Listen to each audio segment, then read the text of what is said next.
Hey YouTube, today I'm going to present to you a variation of the preacher curl. So that's already a variation of a variation because usually you will start doing preacher curls to complement your standing curls. So this is not something that is targeted towards novices. If you just started doing bicep training, you really don't need that. And I would also warn you that if you're not super comfortable with bicep training as it is, this is a lift that has a certain injury risk if you don't control your range of motion and you don't have a good connection with your biceps. So avoid doing that, you don't need it. This is going to be something that people who already have pretty good biceps are going to be able to use to overload it in a safe way and with an effectiveness that is going to allow you to get a lot of quality tonnage quick, especially if you want to either get the bicep to grow faster or if you just want to be done with the bicep training so that you can focus on other parts of your arms. So for me, this makes up a large portion of my tonnage. And basically what it is a lift that was given to me by a French arm wrestler who did it for his sport, so it was specific for his sport, but he told me that if I modified it a certain way, I could make it a very powerful bodybuilding movement. And so I did. I tried it and I really like it. And I've been doing it every 10 days for a year now. And I'm still progressing, I've seen good results, so I want to share it with you. So what it is basically is a single arm preacher curl that is going to stop at 45 degrees, meaning that before the bicep starts overextending and you lose the tension on it, we stop. Full range of motion bicep movements have their place, but with heavy weights, you should avoid doing that. You should always keep a flex so that the bicep is engaged. This is a recipe for injury because your tendon is overextended. If you want to learn more, I have videos about that.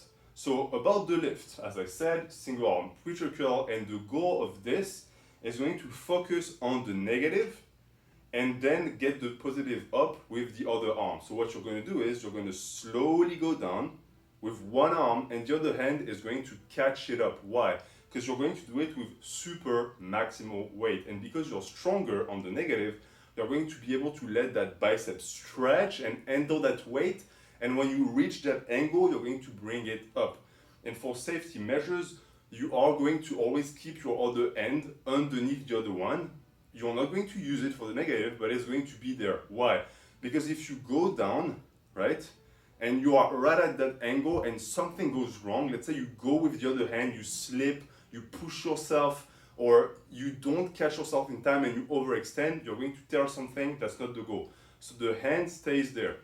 And the lift is fairly simple. You're just going to go grab your dumbbell. You're going to set it up on the preacher curl. You get the grip that you like. Get in position. And from here, your other hand is here. It secures the arm. The negative is only one arm. The other hand is not helping at all. And here, you go up. All right? So slow negative where you really feel the bicep stretch and up. Right? And usually you stop here, meaning when the arm is perpendicular with the ceiling. Doing this is not doing much for the bicep. You're getting an extra squeeze, but it's not really worth it. You're going to find that when you finish the movement, if you're close to failure, to be able to finish, you're going to have to bring it close to you, because from here, there are multiple ways to save yourself, but basically most of the time you're going to be here and you're going to do this here to be able to finish the movement. Don't try to stand up with the dumbbell. Don't try to, I don't know, re-rack it or let it go. It's going to be very dangerous. Bring it close to your body so that you limit the momentum and then secure it on the preacher so that it's safe here. And then you can do the same with the other arm. And because it's going to be supra-maximal weight, it's sort of the same logic as with shoulder presses. You do not want to lift that supra-maximal weight with only one arm. You have two arms, use them. So you secure your grip. The other hand is going to come either around it or underneath, but underneath is a bit awkward, or here. I really like here. So here you're going to give yourself a help so that both arms are lifting. You secure the elbow position. you secure the end position, and when everything is in place, you put the end.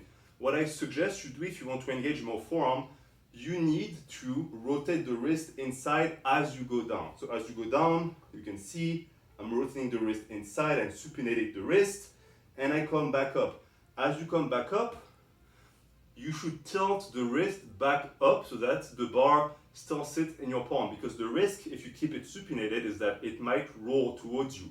So it's sort of the same logic as in my toe curl video.